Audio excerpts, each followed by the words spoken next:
My elderly neighbor ran down the street screaming like a maniac every single morning.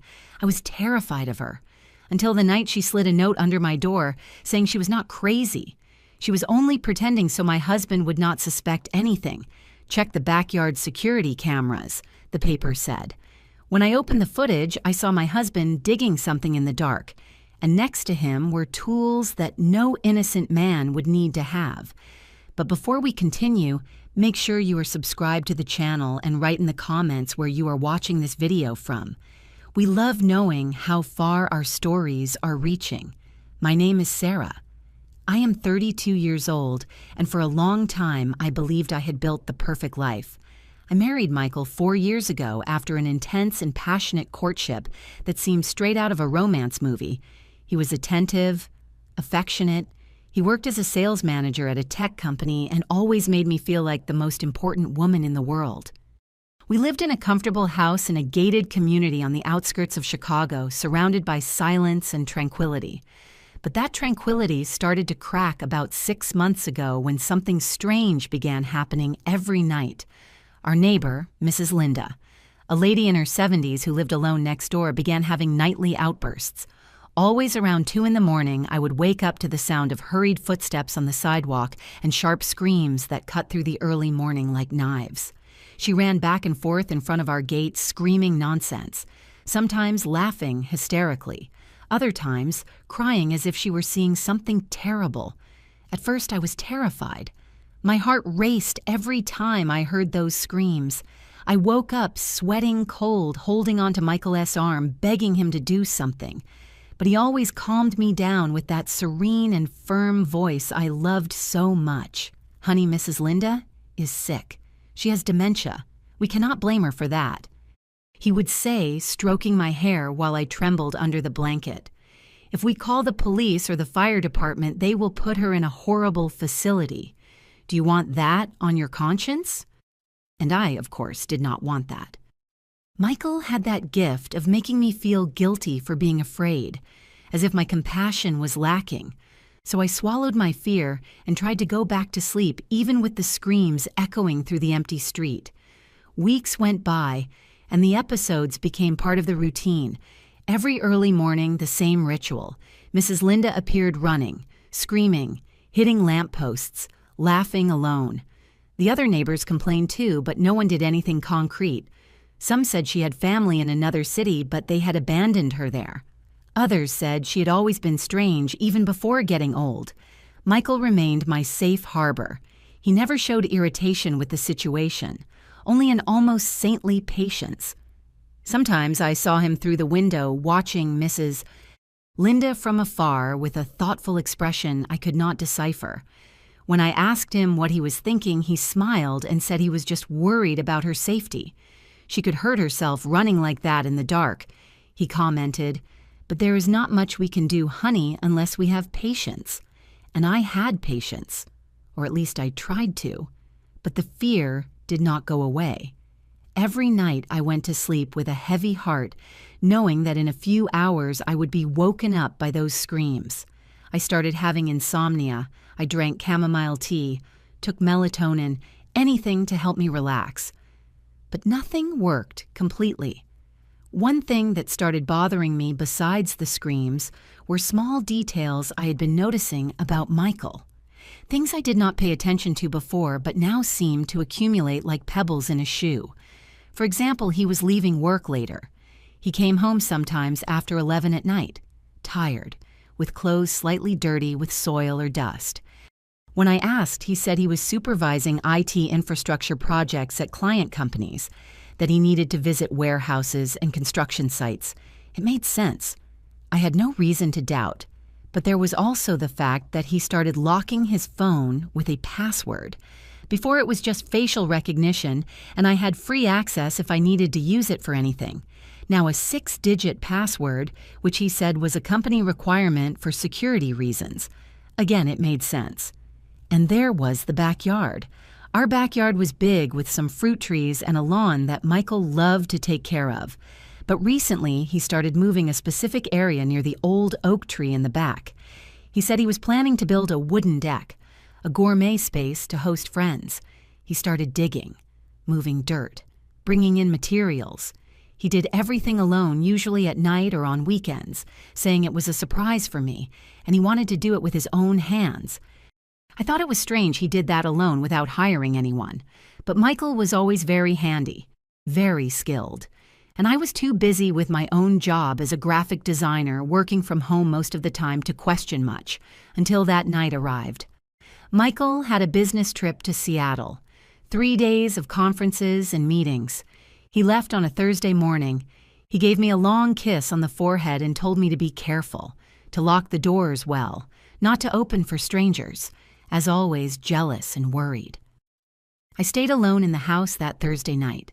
I ate a light dinner, watched a series on Netflix, tried to relax, but the loneliness of the big house made me restless. I kept hearing noises, the wind hitting the windows, the creaking of the wood in the ceiling, small clicks that sounded like footsteps. And then punctually at 2 a.m, Mrs. Linda S. screams began. This time it seemed different, closer, more insistent. I was lying in bed rigid with fear when I heard a distinct sound, a shuffling noise, as if something was being pushed under the front door. I got up slowly, my heart hammering in my chest. I put on my slippers and walked to the living room, turning on the lights along the way. When I got near the door, I saw a piece of folded white paper on the floor. I picked it up with shaking hands. It was common notebook paper folded several times. I opened it slowly and read the words written in blue pen in shaky but legible handwriting. Sarah, I am not crazy. I am not senile. I am pretending. Your husband cannot know that I am lucid. Please look at the security cameras of your backyard, the footage from the last few days. You need to see what he's doing when he thinks no one is watching. Then come to my house. I will be waiting. Please trust me. Your life may be in danger. My mouth went dry. I read the note 3 times, trying to process. Mrs. Linda was not crazy. She was pretending. Why? And what would Michael be doing in the backyard that I needed to see? My first instinct was to dismiss it as the delusion of a truly sick person. But something in the writing, in the way the words were organized, seemed too lucid to be the work of someone with advanced dementia. And there was the last sentence. Your life may be in danger. This chilled my spine. I went to the office where the computer connected to the house security system was. Michael had installed cameras about a year ago, saying it was for our protection since the subdivision was secluded and had some unoccupied houses. We had cameras at the entrance, in the garage, in the service area, and in the backyard. I turned on the computer with trembling hands. I accessed the monitoring software. The cameras recorded continuously, and the files were kept for 30 days before being replaced. I started searching the backyard recordings. I chose a random date from the previous week when Michael said he had stayed up late working on that damn deck. I fast-forwarded the video to the night. It was around 11. The image was black and white with that greenish quality of night vision. And then I saw. Michael was in the backyard, but he was not building any deck. He was digging deep, with a shovel, sweating, moving dirt with an almost frantic intensity. And beside him, illuminated by the dim light of the neighbor S post, I saw a large black plastic tarp, folded and ready, the kind of tarp used to cover things. My stomach churned. I continued watching. Michael dug for almost 2 hours. The hole became deep, maybe 5 feet. He stopped, wiped the sweat, looked around as if checking if anyone was watching. Then he took the tarp and spread it carefully next to the hole.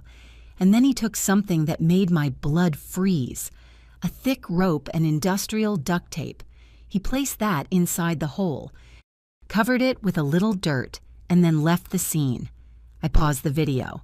My hands were sweating so much the mouse almost slipped. I tried to breathe, but it seemed there was not enough air in the room. What was that? Why was my husband digging a huge hole in the yard, hiding a tarp rope and duct tape? And why do it in the middle of the night? Secretly, I searched other dates. He had done this on at least 3 different nights in the last 2 weeks, Always the same pattern. Arrive late, go straight to the yard, dig, organize materials, cover everything back up. And in one of the recordings, I saw something that made me stand up and pace the room, wanting to vomit. Michael was crouched near the hole and had an object in his hand. I zoomed in on the image as much as I could. It was a knife. A large knife with a black handle which he wiped carefully with a cloth before putting in a bag. It was not a kitchen knife. It was a hunting knife, the kind that cuts meat with precision. I sat on the floor, hugging my knees, trying not to panic. My husband, the man I loved, who shared a bed with me every night, who kissed me every morning before leaving for work, was digging a grave in our backyard, a grave the size of a human body, and preparing tools that seemed destined to. What ties someone up? Hides someone? And the only question hammering in my head, insistent and terrifying, was, who is that grave for? I stayed paralyzed on the office floor long enough for my legs to start tingling. The light from the computer illuminated my face in blue tones, while my brain desperately tried to find a rational explanation for what I'd just seen. Maybe Michael was doing some complex gardening work. Maybe he needed to bury debris, construction scraps, something that required a deep hole. But then why the tarp? Why the rope? Why the knife? And why hide all this from me? I looked again at Mrs. Linda S. note, still crumpled in my hand. Your life may be in danger. The words seemed to pulse on the paper, gaining a weight I could no longer ignore. Could that hole be for me? The idea was too absurd to process. Michael loved me. Didn't he? He was always attentive, careful, present. He never raised his voice at me, never showed any sign of violence or aggression. We were happy. I was sure we were happy. But then why that feeling in my chest, that chill in my spine, that small, insistent voice in my head saying something was very, very wrong.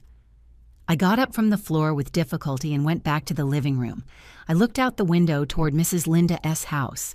It was all dark and silent now. She had stopped screaming a few minutes ago. The note said to go there, that she would be waiting. Part of me wanted to lock all the doors, crawl under the covers, and pretend none of that was happening. Wait for Michael to return from the trip. Act normally. Maybe even ask about the deck casually and gauge his reaction. But another part of me, the part that had just seen my husband prepare what looked a lot like a clandestine grave, knew I could not simply ignore that. If Mrs. Linda had information, if she knew something I did not, I needed to listen to her. I put on some sneakers, dressed in a hoodie over my pajamas, and grabbed my cell phone. I checked 3 times that it had a full battery. I thought about calling someone, my sister, my mom, a friend. But what would I say? Hey, I think my husband is digging a grave in the yard. I am going to the crazy neighbor S house to investigate. They would think I was losing my mind. I opened the front door carefully, looking both ways before stepping out. The community was completely silent. There were no bright streetlights, just spaced out posts that created more shadows than light. Mrs. Linda S. house was only 20 yards from mine, but the walk there seemed like miles. I walked fast along the sidewalk, arms crossed over my chest. When I reached her gate, I hesitated. What if this was a trap? What if Mrs. Linda was really crazy and was luring me into her house for some twisted purpose? But then the front door opened, illuminating the path to the entrance. And there she was. Mrs. Linda did not look at all like the disheveled, hysterical woman I saw running through the streets every night. She was wearing simple but clean clothes, sweatpants and a long-sleeved sweatshirt. Her white hair was tied in a neat low bun. And her eyes, the eyes I always imagined empty and confused, were perfectly lucid, fixed on me with an intensity that made me stop halfway. "Sarah," she said, and her voice was firm, without a trace of the performative madness I was used to hearing. "Come in, please. We need to talk." I swallowed hard and moved forward. I went through the gate, crossed the small front garden, and entered the house. The interior was surprisingly normal. Antique furniture, but well kept. Smell of lavender. Everything tidy and clean, nothing to suggest a person with dementia lived there. Mrs. Linda closed the door behind me and locked it. The sound of the deadbolt made me jump. "Sorry," she said, noticing my startle. "It is a precaution. Sit down, please." She pointed to a floral fabric sofa, and I sat on the edge, tense hands clenched in my lap. Mrs. Linda sat in an armchair across from me and looked at me with a seriousness that made me feel like I was being evaluated. "Did you see the footage?" she asked directly, without beating around the bush. I nodded, my voice stuck in my throat, and she insisted. "Did you understand what is happening?" "I do not know," I admitted, and my voice came out weak, almost a whisper. "Michael is digging a hole in the yard. There is a tarp, tools, but I do not understand." "Why what?" For Mrs. Linda sighed deeply, as if gathering strength to tell something very heavy. "Sarah, I am going to be direct with you because we do not have much time. Michael is not who you think he is, and that hole in your yard is not for a deck or a remodel." My heart raced. "What are you talking about? I am saying that your husband is planning to kill you." The words fell on me like a bucket of cold water. I shook my head, refusing. "No, that makes no sense. Michael loves me. He would never. He pretends to love you." Mrs. Linda interrupted me, her voice hard but not cruel, just like he pretended to love the others. I blinked, confused. The others. She got up and went to a small desk in the corner of the room. She opened a drawer and took out a file folder. She came back and placed it in front of me, opening it to reveal a pile of papers, printed photos and notes. 6 years ago, a woman named Bethany died in suspicious circumstances. She was married to a man who worked in the tech sector. They lived in a secluded house just like you. She was found dead in the yard, and the police archived the case as a domestic accident. A fall followed by head trauma. The husband, devastated, sold the house and disappeared. She pushed a photo in my direction. It was of a young woman, pretty, brown hair and a wide smile. And beside her in the wedding photo was a man I did not recognize immediately but who had familiar features, the jaw, the shape of the eyes. 2 years later. Mrs. Linda continued turning another page. Another woman, Caroline, married to a sales manager. Same story, secluded house, sudden death, archived as an accident. Another photo, another woman. Another man beside her, and this time, even with different hair and the glasses he wore in the picture, I recognized him. It was Michael. My head spun. No, it cannot be. That cannot be him. He changes his name, his appearance, his city. But the pattern is always the same, Sarah. He marries women who have some assets, some inheritance, something of value. He makes them fall in love, builds a seemingly perfect life. And then when the time is right, he eliminates them and keeps everything. I felt as if the ground were opening up beneath me. "How do you know all this? Who are you?" Mrs. Linda leaned forward, eyes fixed on mine. "I was a private investigator for 30 years, Sarah. I retired 10 years ago, but I still keep contacts. When Michael and you moved here, I recognized him. It took time, a lot of research, cross-referencing data, but I was sure it was him. The problem is I do not have enough concrete proof for the police to act, so I started watching him and pretending I was crazy so he would not suspect me." I looked at her stunned. "You pretended to be crazy to protect me, to protect you and gather evidence," she confirmed. "But time is running out. Michael is accelerating the plan. He dug that hole in the last few days because he is preparing, and when he returns from that trip, Sarah, he is going to execute." I brought my hands to my face, trying to hold back the tears that were starting to fall. "But why me? I do not have a fortune. I have nothing special. You inherited this house from your parents, didn't you?" Mrs. Linda interrupted. "A house on a large, valuable lot in an area that is being highly sought after by developers. Michael knows that. He married you for that. It was true." My parents had died in a car accident 5 years ago, shortly before I met Michael. The house had been my inheritance. Michael always said he loved the place, that he wanted to build our future there. But now, looking back, I realized he had been the one to suggest we move here, the one who insisted it would be perfect, the one who planned everything down to the smallest detail. What was he waiting for? I asked, my voice choked. Why now? Probably waited long enough not to raise suspicions. 4 years of marriage is a reasonable time. And now, with the land increasing in value, he must have decided it is the moment. I took a deep breath, trying to organize my thoughts. What do I do? Do I go to the police? Show the footage? Mrs. Linda shook her head. The footage shows suspicious behavior, but it is not proof of a crime. He can claim he was doing anything else. And without a body, without concrete evidence of intent to murder, the police cannot arrest him. So what do? I asked, desperate. Wait for him to kill me? No, said Mrs. Linda firmly. We catch him in the act. We make him reveal himself. I looked at her, not understanding. You are going back home. You are going to act normally when he returns from the trip. And we are going to set up a situation where he is forced to show his true intentions with witnesses, with irrefutable proof. My whole body was trembling. That is crazy. I cannot pretend everything is fine, knowing he wants to kill me.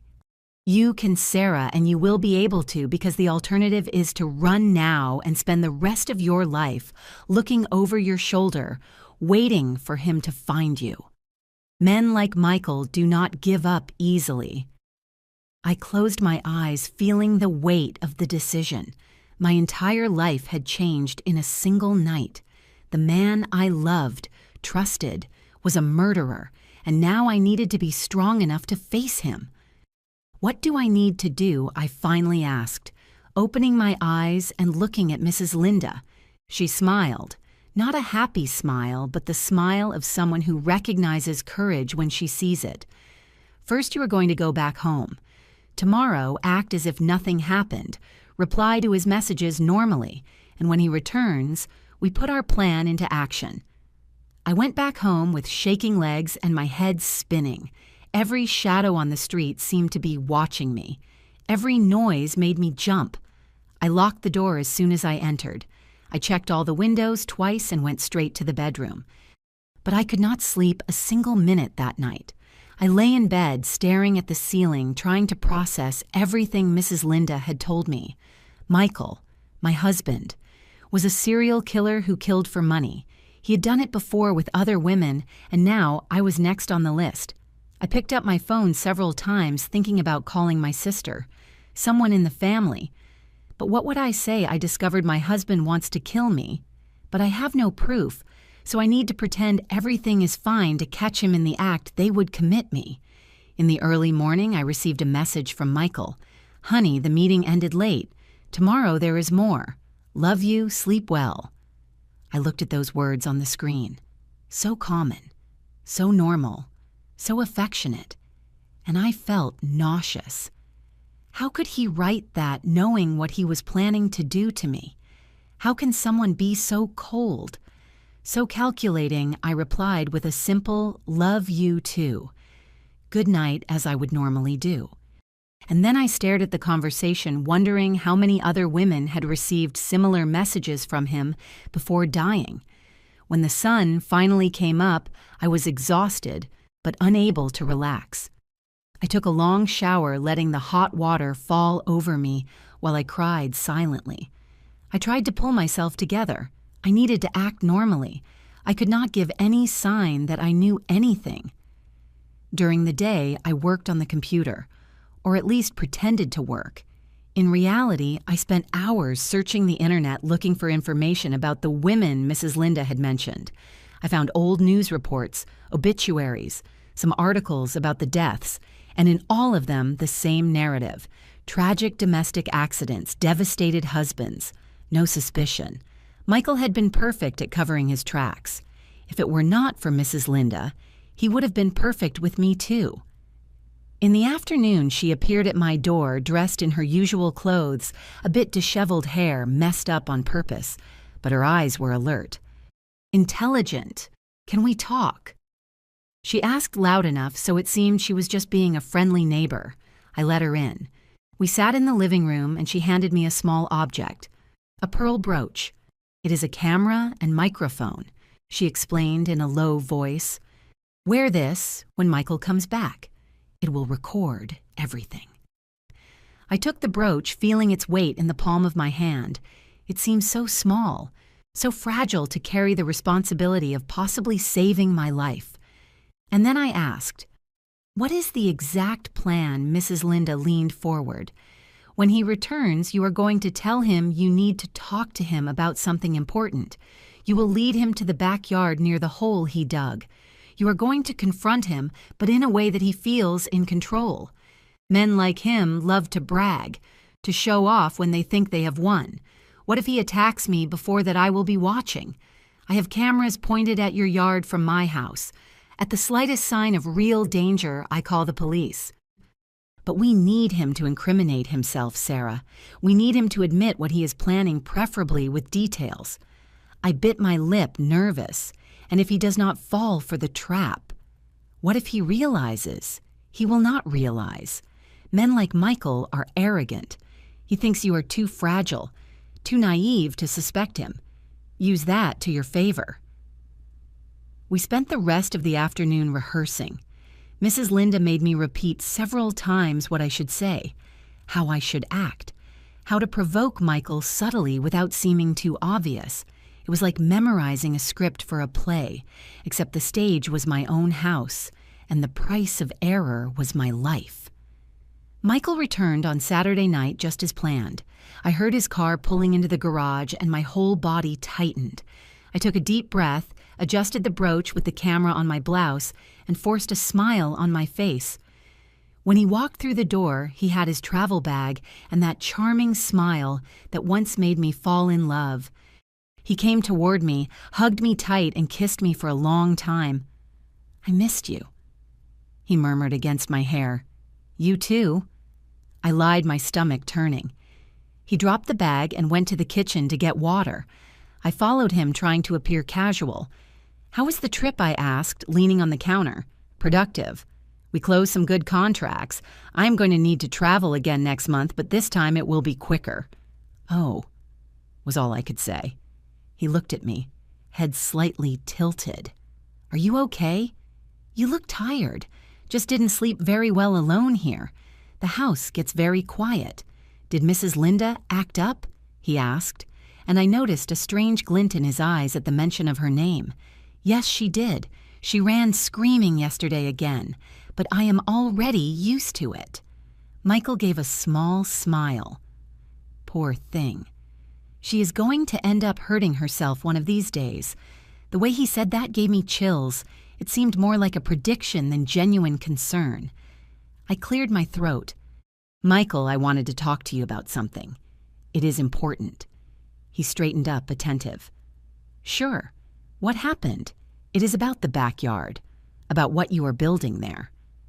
I saw a subtle shift in his expression, a tension almost imperceptible around his eyes. "The deck. What about it?" "It is just that. I was looking out the window the other day and I saw you made a very big hole there, and it made me curious. Can you show me how it is going to look? I want to understand the project." Michael stayed silent for a moment too long. Then he smiled, but the smile did not reach his eyes. "Of course, honey. Do you want to go now?" "We can," I replied, trying to keep my voice steady. He put his arm around my shoulders and guided me to the back door. My heart was beating so hard I was sure he could hear it. We passed through the utility room and went out to the yard. The night was clear, with a full moon, illuminating everything with a cold, silvery light. We walked across the grass until we got near the old oak tree, and there it was, the hole. He had covered it with wooden planks, probably to disguise it, but you could see the edges, the dirt removed around it. So Michael said, letting go of my shoulder and walking to the edge of the hole, "Here is going to be the foundation for the deck. It needs to be deep to be stable. Seems very deep for a simple deck. I commented, approaching cautiously. It is because I want to do something elaborate. With different levels, it is going to look beautiful. He spoke with such naturalness, such conviction that for a second I almost believed him. I almost forgot I was looking at what would probably be my grave. Michael. I began, and my voice trembled slightly. I need to ask you something, and I want you to be honest with me. He turned to me with a curious expression. Sure, you can ask, why did you marry me? The question took him by surprise. He blinked, confused. What do you mean, why? Because I love you, Sarah. You know that. But why me specifically? What attracted you to me? Honey, why are you asking this? He said, taking a step in my direction. Are you feeling insecure? Just answer, please. Michael sighed as if he were being patient with a child. You were. Special. Smart. Pretty.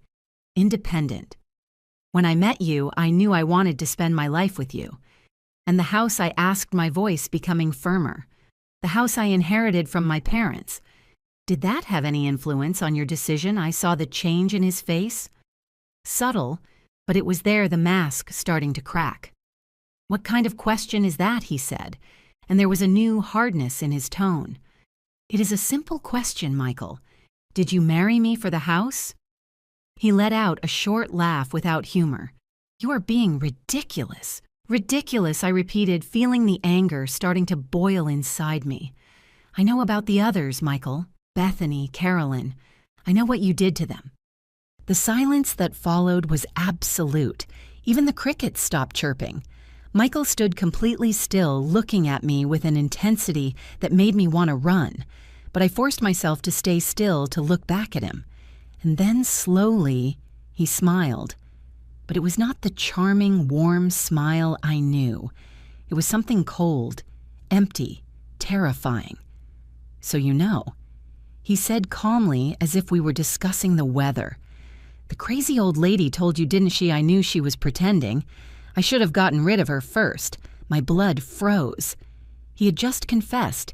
He had just admitted everything. Why, Michael, I asked, and my voice came out broken. Why do this? He shrugged hands in his pockets, completely relaxed. Money, of course. Why else? I grew up with nothing, Sarah. I had to work like a dog my whole life just to survive. And then I realized there was an easier way. Lonely women, with assets, desperate for company. It was almost too easy. You are a monster, I whispered. I am practical, he corrected. And you would have been the easiest of all if that witch hadn't meddled. He took his hands out of his pockets, and I saw he was holding something. A rope. But it is okay. He continued advancing slowly in my direction. This just complicates things a little, but the result will be the same.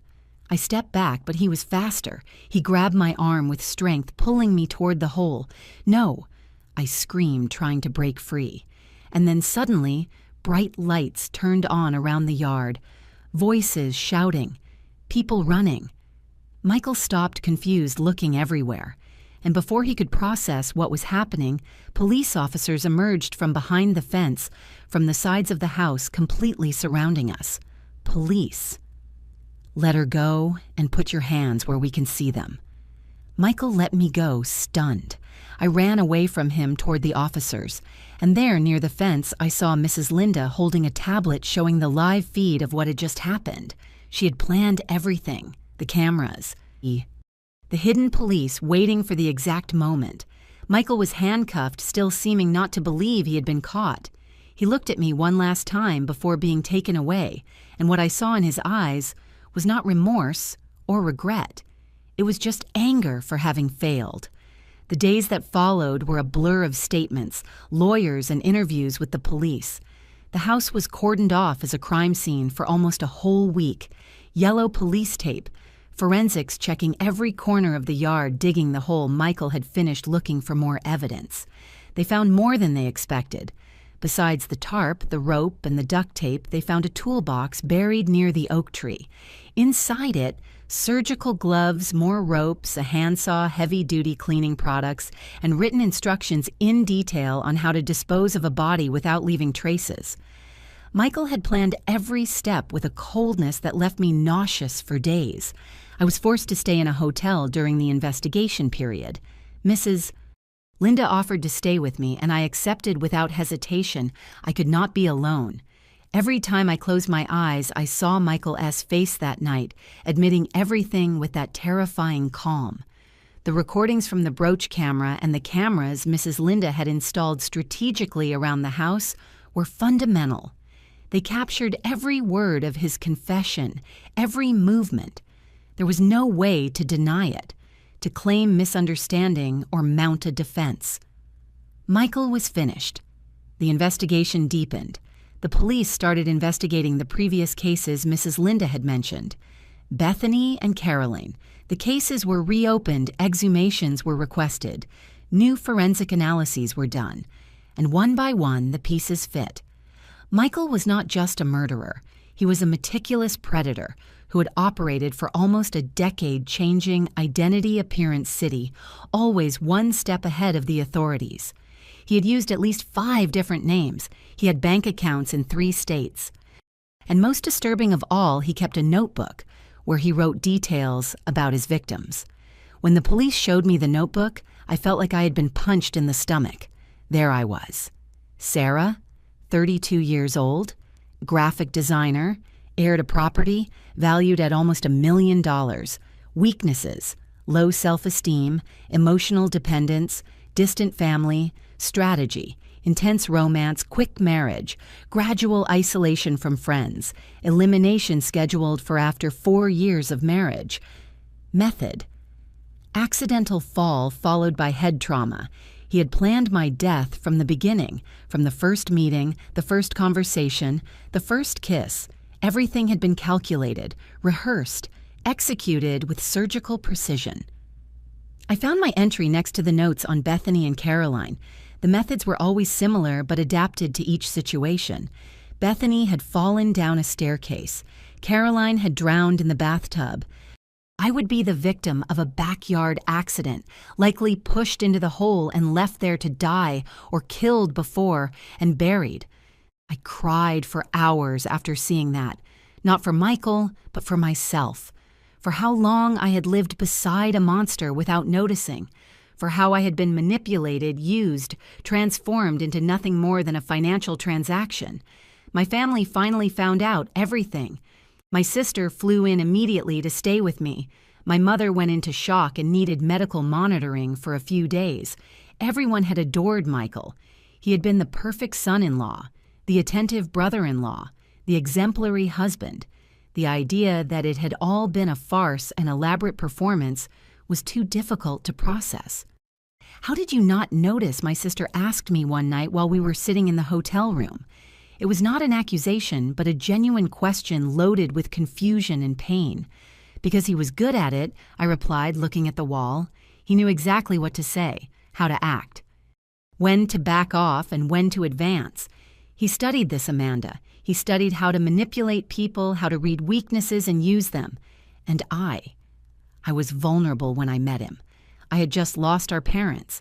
I was alone, lost. He took advantage of that. Amanda took my hand and squeezed it. "This is not your fault, Sarah. None of this is your fault." Rationally, I knew she was right, but emotionally, I carried a huge weight of shame. Shame for having been fooled. Shame for not having seen the signs. Shame for having blindly trusted someone who was planning to kill me. The trial was fast. With all the evidence, Michael did not have much room to maneuver. His lawyer tried to claim temporary insanity, but the meticulous notes in the notebook, the detailed planning, the cold execution of previous murders, all that proved he was perfectly aware of his actions. I was called to testify. I had to sit in that courtroom a few feet from Michael and tell my story. Look at him while I recounted how I had been manipulated, deceived, almost killed. He looked at me during the entire statement, not with anger or remorse, just with that same empty expression, as if I were a math problem he had failed to solve properly. When it was his turn to speak, Michael refused to show any regret. He said he had done what was necessary to survive in an unfair world, that women like me, who inherited wealth without working for it, did not deserve it, that he was just redistributing resources more efficiently.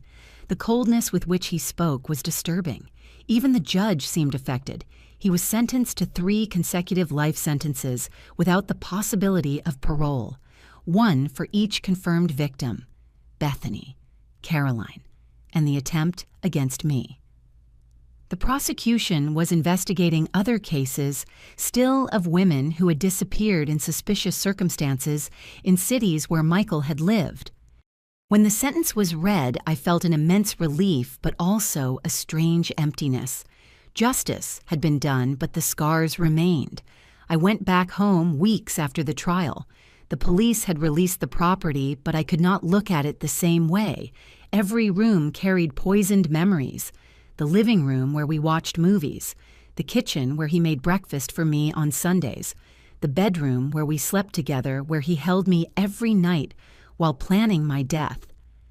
Mrs. Linda appeared the first day I returned. She brought a homemade cake and a kind smile. "How are you?" she asked, sitting with me on the porch. "Surviving," I replied honestly. "I think that is the best description. Just surviving." She nodded, understanding. "It will take time. Trauma does not heal overnight, but you are strong, Sarah, stronger than you imagine. I do not feel strong. I feel stupid, broken. You are neither," she said firmly. "You were the victim of a sophisticated predator. That does not make you weak or foolish. It makes you human." We stood in silence for a moment, watching the yard. The hole had been filled, the grass replanted. Soon there would be no physical sign of what had happened there, but the emotional marks would remain for a long time. "Why did you do this?" I asked suddenly. "Why risk so much to save me? You didn't even know me well." Mrs. Linda sighed, looking at the horizon. "Because I have seen too many victims throughout my career. Women who were deceived, used discarded. And most of the time, I arrived too late. I could only collect evidence close cases bring post-mortem justice. But with you, I had the chance to arrive in time, to prevent another life from being wasted.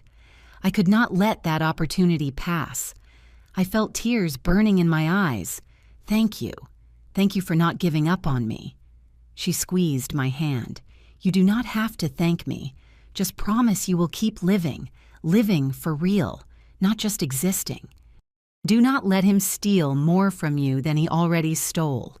It was a difficult request, because Michael had stolen a lot. He had stolen my trust, my innocence, my capacity to believe in people easily. He had transformed every relationship I had into something suspicious, tainted. But I promised to try. I promised her and myself that I would not let that trauma define me forever. The first few months were the hardest. I started intensive therapy twice a week. My therapist, Dr. Pauline, was a specialist in trauma and PTSD. She helped me understand that what I was feeling, the constant fear, the recurring nightmares, the generalized mistrust, were normal responses to an abnormal situation. "You went through a deep betrayal," she explained in one of the sessions. "It was not just the discovery that your husband wanted to kill you. It was the realization that the person you trusted most, who shared your life, your bed, your dreams, was never who you thought he was. That shakes the foundations of what you believe about relationships, about your own judgment." She was right. I questioned every decision I had made, every moment I had spent with Michael, trying to identify the signs I had missed. How had he managed to fool me so completely? What kind of person was I to not have realized I was living with a murderer? "You are not responsible for his sociopathy," Dr. Pauline insisted always.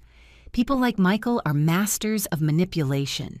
They spend years perfecting their masks. It is not a failure of yours not to have seen through it. Intellectually, I understood, but emotionally, I carried the guilt like a stone in my chest. I sold the house.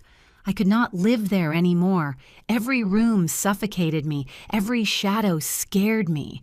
I bought a small apartment downtown in a building with a 24-hour doorman and cameras on every floor. I needed to feel safe, even if it was an illusion. Mrs. Linda moved too. She said she wanted to be closer to downtown, closer to me. She rented an apartment in the same building 3 floors up. She became more than a neighbor. She became family, the only person who truly understood what I had gone through. She introduced me to a support group for victims of domestic violence and abuse. At first I resisted. I was not physically abused, I argued. Michael never raised a hand to me. But he abused you psychologically, Mrs. Linda replied. Manipulation is abuse, Sarah. Control is abuse. And murder planning definitely qualifies. I went to the first meeting reluctant, feeling like I was invading a space that was not mine. But as soon as the other women started sharing their stories, I realized I had more in common with them than I imagined. Stories of subtle manipulation, of gradual isolation from friends and family, of gaslighting when the abuser makes you doubt your own perception of reality, of financial control disguised as care, of veiled threats covered by declarations of love. One woman, Julia, described how her ex-husband slowly convinced her she was incapable of making decisions alone. It started with small things. Let me choose the restaurant. You always hesitate too much. And it escalated to the point where she could not even buy clothes without his approval. Another Mariana told how her partner isolated her from her whole family, creating fabricated conflicts, making her believe everyone was against her, that only he truly cared. I recognized elements of those stories in my own experience. Michael had never been aggressive or controlling in an obvious way, but looking back, I saw the patterns. How he subtly discouraged me from maintaining frequent contact with my family, always with reasonable excuses. How he always knew exactly what to say to make me feel guilty when I questioned something. How I had gradually become dependent on his approval to feel good about myself. I shared my story for the first time in that group. It was liberating and terrifying at the same time. When I finished, I was shaking, tears running down my face. But looking around, I saw only understanding, solidarity, collective strength. You survived, Julia said, holding my hand. You looked evil in the eye and survived. That makes you a warrior. I did not feel like a warrior, but I was starting to understand that survival itself was an act of courage. I went back to work gradually. Graphic design was something I could do from home at my own pace. My clients were understanding with the flexible deadlines I needed. Creativity was hard at first. How to create something beautiful when your inner world was so ugly, but slowly it returned. Every project completed was a small victory. Proof that I was still capable, still functional, still had value beyond being Michael S. victim. Mrs. Linda became part of my daily routine. We had coffee together every morning. She told stories of old cases she investigated, always with lessons included about resilience, about not letting evil win, about the importance of trusting your gut. Your instinct was trying to warn you, she told me one morning. You felt something was wrong even without being able to name what. The problem is we are taught to ignore those instincts, especially women. We are taught to be polite, to give the benefit of the doubt, not to make a scene. But sometimes making a scene saves your life. I thought about the nights I had spent awake feeling that strange sensation in my chest when I looked at Michael. In the times I mentally questioned something he said but let it slide. In the moments when my whole body screamed something is wrong but my head rationalized, found explanations. How do we know when to trust instincts and when we are just being paranoid? I asked. Mrs. Linda thought for a moment. I think the question is not knowing for sure. It is giving yourself permission to investigate, to ask uncomfortable questions, to put your safety above politeness. It is better to be called paranoid and be alive than to be considered trusting and end up dead. It was a hard truth, but necessary. 6 months after the trial, I received a letter. It was from Michael from prison. My first instinct was to tear it up without reading, but curiosity won. The letter was short, written in neat handwriting. Sarah, I know you probably do not want to hear from me. I do not expect forgiveness or understanding, but I wanted you to know that of all of them, you were the hardest.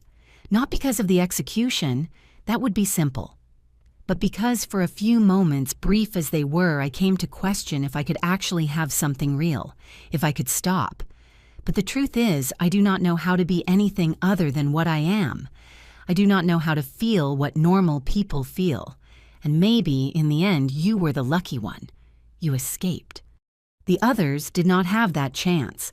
I do not know if this offers any comfort. Probably not. But I thought you should know. You were the only one who came close to making me want to change. It just was not close enough. M.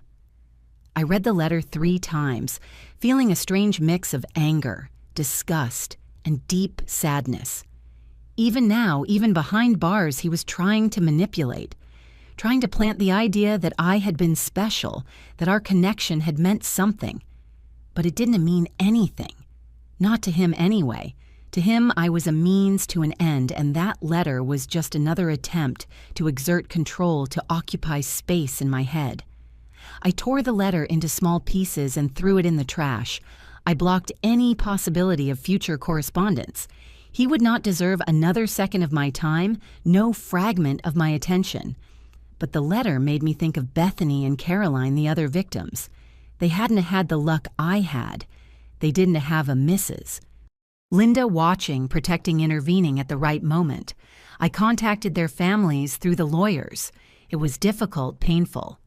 How do you introduce yourself to people who lost loved ones at the hands of the man you called husband? But they were kind, welcoming even.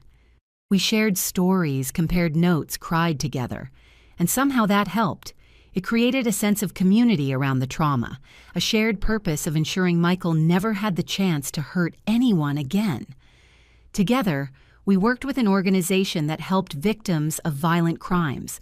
We offered testimonies, participated in awareness campaigns, spoke in schools and universities about signs of abusive relationships, about the importance of trusting instincts, about how predators really operate. It was emotionally draining. Every time I told my story in public, I relived the trauma. But it was also cathartic. It transformed my pain into something useful, into something that could save other lives. And slowly, very slowly, I began to feel less broken. The scars were still there and probably always would be, but they began to hurt less. They began to look less like open wounds and more like battle marks, evidence that I had faced something terrible and survived.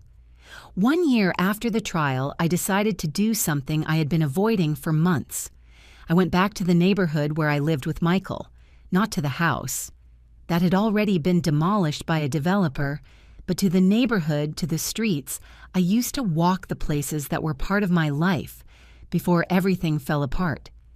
Mrs. Linda went with me. "Are you sure you are ready?" she asked in the car. "No," I admitted. "But I think I will never be totally ready, and I need to do it. I need to prove to myself that I can." We arrived in the late afternoon when the sun was starting to set on the horizon, dyeing everything in orange tones. The neighborhood was busier than I remembered. New houses had been built, new families moved in. Life had gone on indifferent to the drama that had unfolded there. We walked slowly down the street. When we reached the lot where my old house stood, I stopped and looked at the empty space.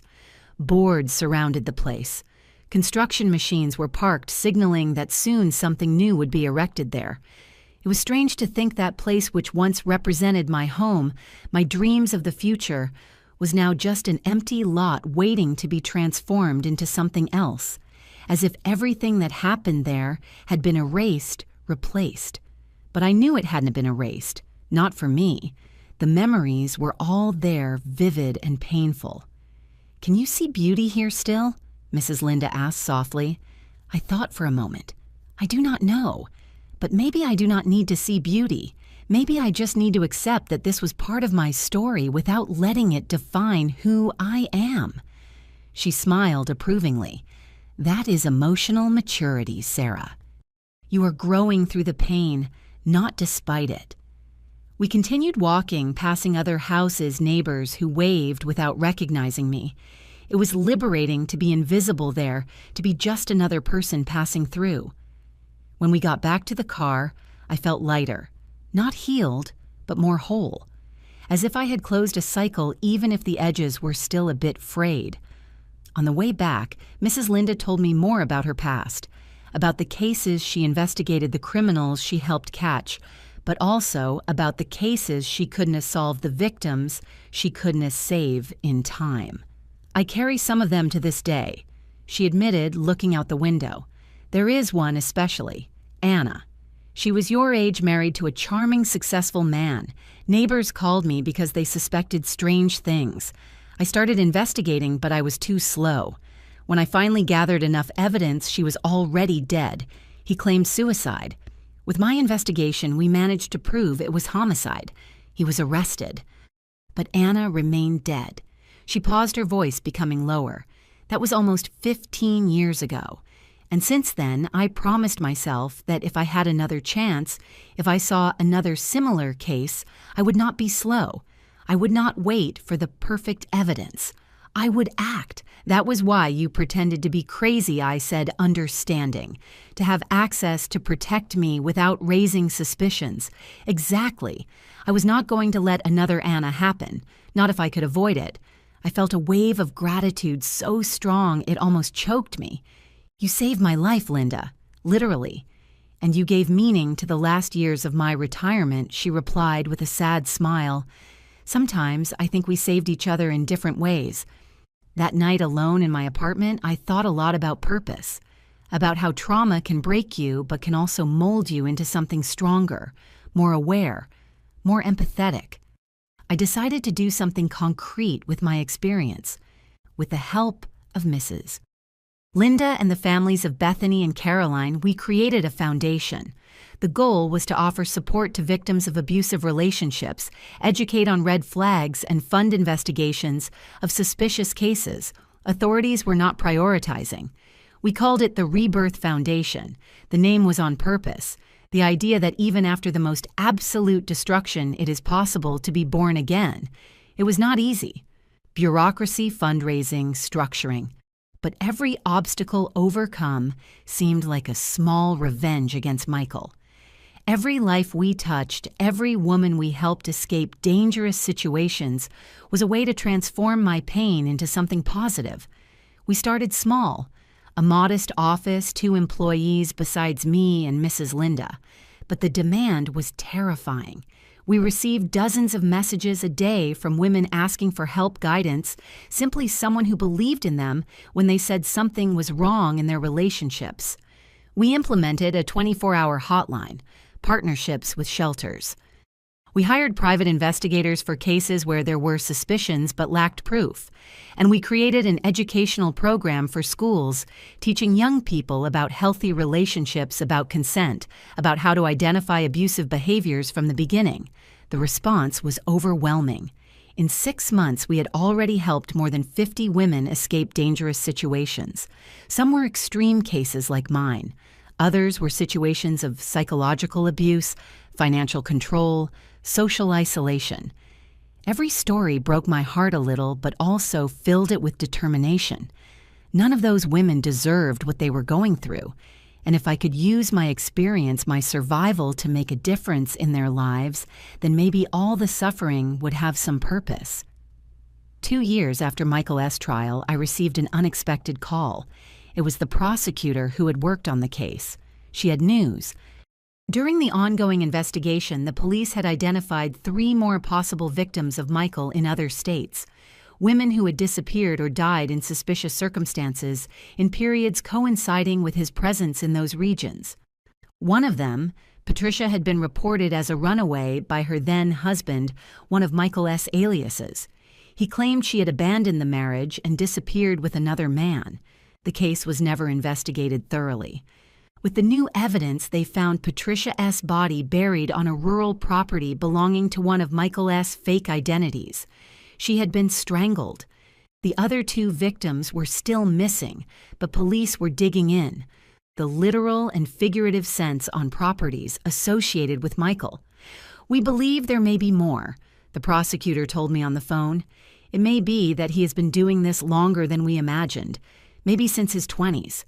I felt nauseous. How many do you think? Hard to say, but between confirmed cases, suspects, and possibles, maybe a dozen women, 12 lives destroyed, 12 families destroyed, and I had almost been the 13th. He is going to spend the rest of his life in prison, right? I asked, even though I already knew the answer. Without a doubt. With these new charges, he will answer for multiple homicides. There is no possibility of freedom ever again. After hanging up, I sat on the floor of the foundation office and cried. I cried for Patricia. I cried for Bethany and Caroline. I cried for the women whose names we didn't even know yet. I cried for the overwhelming feeling of powerlessness in the face of such evil. Mrs. Linda found me like that, sitting on the floor, eyes red. More victims, was all I could say. She didn't need more explanations. She sat next to me on the floor, not trying to comfort me with empty words, just staying there, present solid. What do we do with this? I asked after a while. With the knowledge that there are so many monsters out there preying on innocent women, we do exactly what we are doing, Mrs. Linda replied.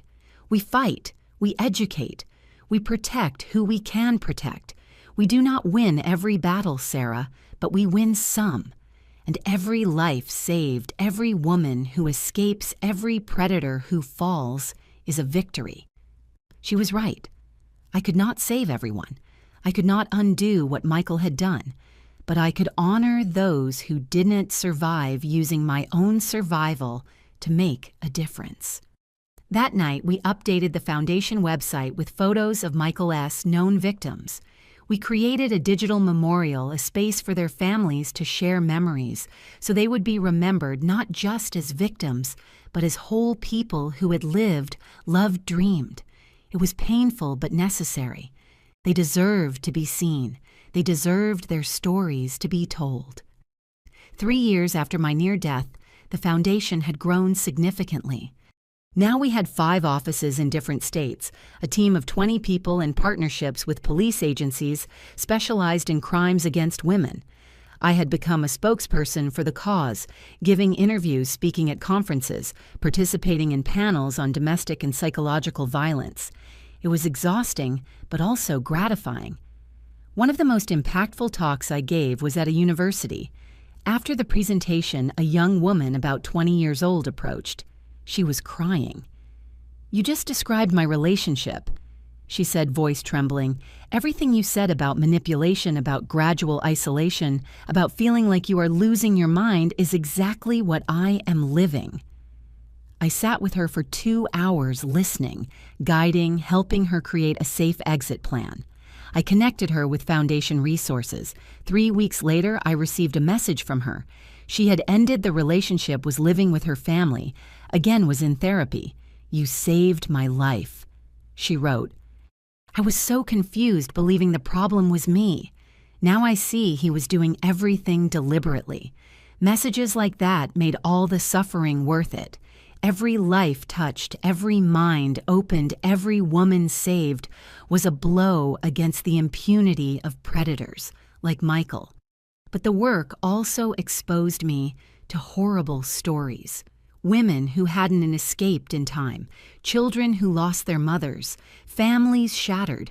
Every case left a mark, added more weight to what I already carried. I started having nightmares frequently again, always variations of the same theme. Michael finding me, cornering me, finishing what he had started. I woke up sweating, heart racing.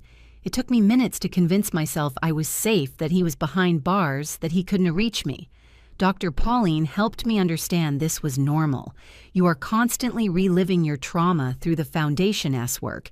It is noble, important, but it can also be re-traumatizing. You need to find balance. I started implementing stricter boundaries, 1 day a week, without any work related to the foundation. Time for hobbies, for friends, for things that had nothing to do with trauma or survival. I went back to painting something I loved as a teenager, but had abandoned. I bought canvases, paints, brushes, and I started creating. At first, the paintings were dark, violent, full of chaos. But slowly lighter colors started to appear, softer shapes, hope infiltrating the darkness. I also started dating someone again. This was terrifying. How to trust someone after everything I went through. How to open my heart knowing I was fooled so completely before the first dates were disasters. I analyzed every word, every gesture, looking for signs of manipulation. I questioned everything.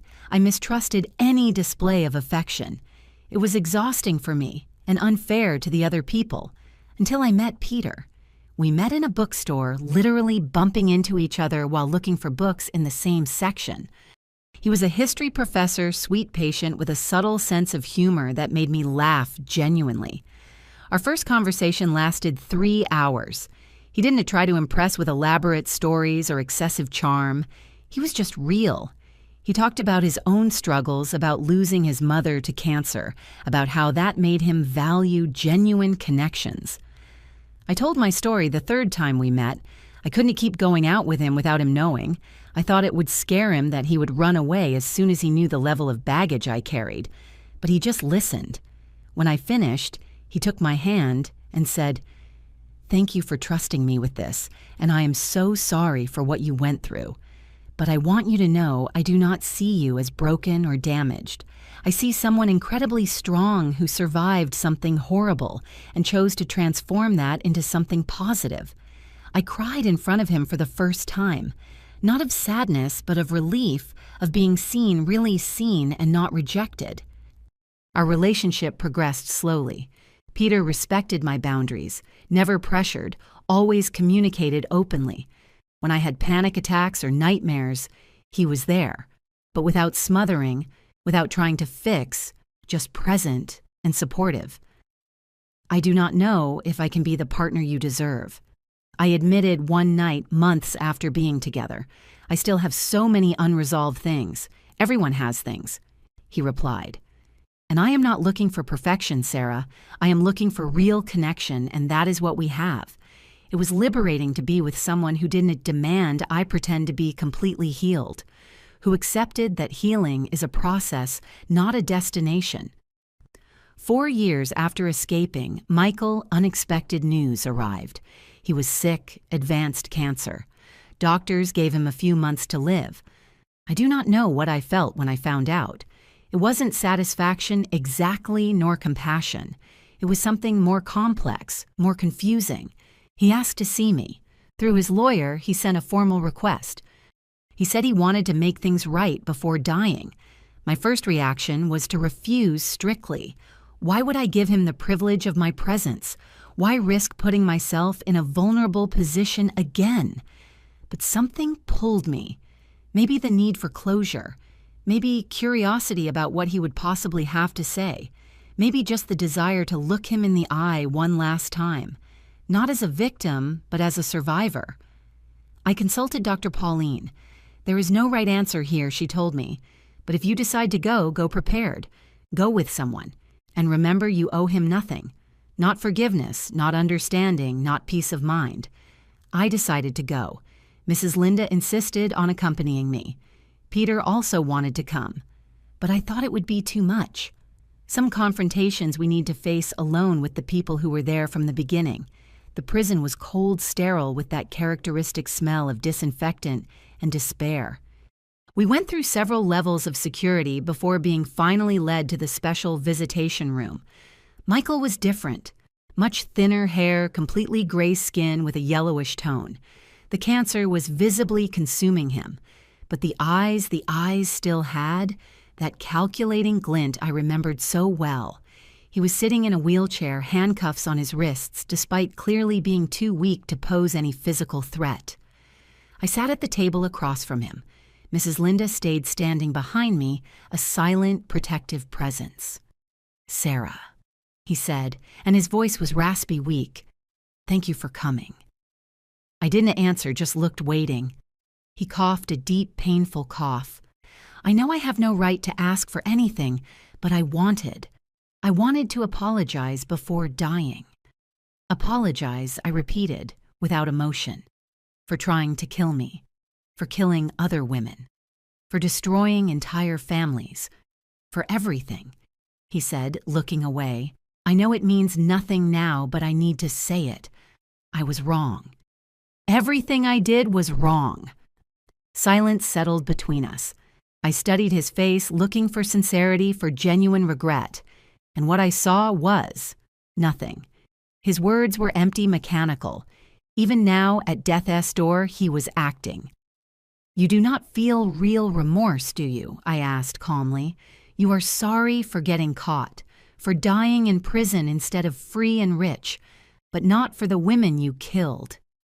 His eyes returned to me, and for a brief moment the mask slipped. I saw coldness there, the same coldness from that night in the yard.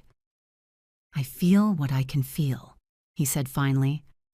"I am not like you, Sarah. I never was. I do not know how remorse feels the way normal people feel." "Then why call me here? What do you really want?" He sighed. "Maybe I just wanted to see you one last time. See the one that got away. You were the only one who won, you know, all the others I won. But you defeated me." And there it was.